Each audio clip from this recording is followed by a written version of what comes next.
మన ప్రభువును రక్షకుడైన యేసుక్రీస్తు సర్వశక్తిగల నామంలో లైఫ్ చర్చ్ వైజాగ్ నుండి మీకు శుభములు. అనుదినము ఈ ధ్యానాలను మీరు అనుసరిస్తూ ఆధ్యాత్మికంగా ఆశీర్వదించబడుతున్నారని నమ్మి దేవుని సన్నిధిలో స్తుతిస్తూ ఉన్నాను. యెషయా గ్రంథం 12వ అధ్యాయం 2వ వచనాన్ని నేను చదువుతున్నాను. యెషయా గ్రంథం 12వ అధ్యాయం 2వ వచనంలో ఒక భాగాన్ని, నేను భయపడక ఆయనను నమ్ముకొనుచున్నాను. నేను భయపడక ఆయనను నమ్ముకొనుచున్నాను. ఈ 12వ అధ్యాయం గురించి మనం ఆలోచించినప్పుడు చెర అనంతరం వారు ఏ విధంగా ఉండబోతున్నారో ఆ విషయాలను భక్తుడు రాస్తూ ఉన్నాడు, ప్రవక్త రాస్తూ ఉన్నాడు. నేను భయపడక ఆయనను నమ్ముకొనుచున్నాను.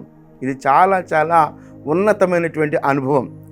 దేవుని సన్నిధిలో దేవుని మీద ఆధారపడుతూ ప్రతి పరిస్థితుల్లో దేవుని మీద ఆధారపడి దేవుని ఆలోచనను స్వీకరిస్తూ దేవుని శక్తిని పొందుకొని ముందుకు కొనసాగగలిగే అనుభవం చాలా ఉన్నతమైనటువంటి అనుభవం.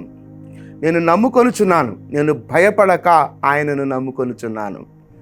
భయం అనేది మన జీవితాలలో మనలను పరిమితుల్లోనికి నెట్టివేస్తుంది. భయం అనేది మన జీవితాల్లో మన భవిష్యత్తును చూడకుండా చేస్తుంది. భయం అనేది మన జీవితాల్లో భవిష్యత్తును చూచి భవిష్యత్తులో ఏం జరగబోతుందో దానిని స్వతంత్రించుకొనకుండా చేస్తుంది. అయితే నేను భయపడను, ఆయనను నమ్ముకొనుచున్నాను. మన జీవితాల్లో కూడా చాలా సందర్భాల్లో మనం ఏ స్థాయిలో ఉన్నప్పటికీ భయం అన్నది ప్రతి వ్యక్తి జీవితంలో అది అనుభవిస్తూ ఉంటాం. ఆ భయాల నడుమ విశ్వాసులంగా మనం ఏ విధంగా మన జీవితాన్ని కట్టుకుంటున్నాం అన్నదే ప్రశ్న. విశ్వాసులంగా మనకున్నటువంటి గొప్ప నిరీక్షణ ఏంటంటే, నా దేవుడు నన్ను బలపరుస్తాడు, నా దేవుడు సార్వభౌమ అధికారి, నా దేవుడు నా దేవునికి నా భవిష్యత్తు తెలుసు అనేటువంటి విశ్వాసం మనకుంది. ఉన్నప్పటికీ దేవుని యొక్క సార్వభౌమ అధికారాన్ని అనుభవిస్తున్నప్పటికీ, నా భవిష్యత్ అంతా దేవునికి తెలుసు అనే విషయం తెలిసినప్పటికీ మరలా భయపడుతూనే ఉంటూ ఉంటాం. అయితే ఈ మాట ద్వారా దేవుడు మనల్ని ప్రోత్సహిస్తున్నాడు. ఏ భయాల నడుము నీవు ఉన్నావో భయపడక దేవుని వైపు చూడు. అదే అంటున్నాడు భక్తులు, అదే రాస్తున్నాడు ఇక్కడ భక్తులు, భయపడక నేను ఆయనను నమ్ముకొనుచున్నాను. ఆ మాటను మరొకసారి నేను చదువుతున్నాను.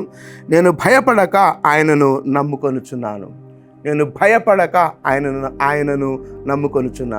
భవిష్యత్ జీవితం ఏ విధంగా ఉండబోతుందో అనే విషయాన్ని అక్కడ రాస్తూ ఉన్నాడు. చాలా అనుభవం తర్వాత ఇశ్రాయేలు జీవితాలు ఏ విధంగా ఉండబోతున్నాయో రాస్తూ ఉన్నాడు. భవిష్యత్ ఎప్పుడు కూడా వాట్ నెక్స్ట్ అన్నప్పుడు ఏ స్థితుల్లో ఏ స్థాయిల్లో ఉన్నప్పటికీ ఒకంత భయాన్ని మనం కలిగి ఉంటాం. కానీ పరిస్థితులు ఏ విధంగా ఉన్నప్పటికీ వాట్ నెక్స్ట్ నా జీవితంలో తరువాత భాగం ఏం జరగబోతుందని అనే విషయం ఆలోచిస్తున్నప్పుడు భయం ఉన్నప్పటికీ ఇదిగో నాకు ఒక నిరీక్షణ ఉంది, నాకు ఒక నమ్మకం ఉంది, నాకు ఒక విశ్వాసం ఉంది. నా దేవుడు నాకున్నాడు, నా భవిష్యత్తు తిరిగిన నా దేవుడు నాకున్నాడు. కనుక భయపడక ఆయనను నమ్ముకొనుచున్నాను. భయాలు ఏ రీతిలో అయినా ఉండొచ్చు. ఏ విధంగానైనా మనం ఆవరించవచ్చు.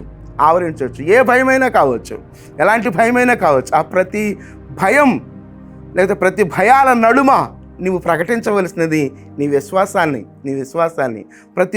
ప్రతి భయాల నడుమ నువ్వు చూడవలసినది దేవుని నిరీక్షణ కలిగి దేవుని శక్తిని చూడగలగాలి. భయపడక నేను ఆయనను నమ్ముకొనుచున్నాను. ఈ మాట ద్వారా ఈ సమయంలో మనం పురికొల్పు పొందుకుందాం. ఏ భయం నిన్ను వెంటాడుతుందో, ఏ భయము చేత నువ్వు పట్టబడ్డావో, ఏ భయం నిన్ను డ్రైవ్ చేస్తుందో ఆ ప్రతి పరిస్థితుల్లో చెప్పగలమా?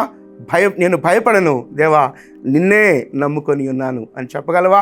అలా చెప్పగలిగినప్పుడు నిజమైనటువంటి విశ్వాసపు అనుభవాలతో భయాలను అధిగమించి ముందుకు కొనసాగలం.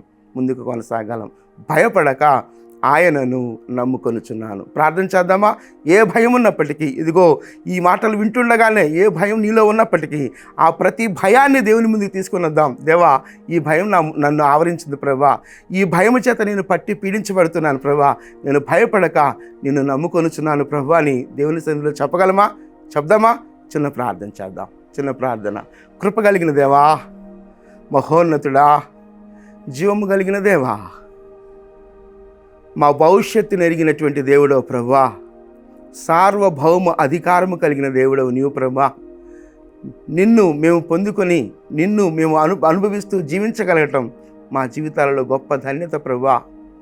నా దేవా, భయపడక మిమ్ములను నమ్ముకొని మా ముందున్నటువంటి జీవితంలో నిరీక్షణ కలిగి విశ్వాసంతో ముందుకు కొనసాగగలిగే అనుభవం నాకు అనుగ్రహించమని మీ కృప కలిగిన హస్తాల్లోనికి మమ్మలను మేముగా సమర్పించుకుంటూ యేసుక్రీస్తు అతి పరిశుద్ధమైన నామములో ప్రార్థించి స్తుతించి వేడుకొనుచున్నాం తండ్రి.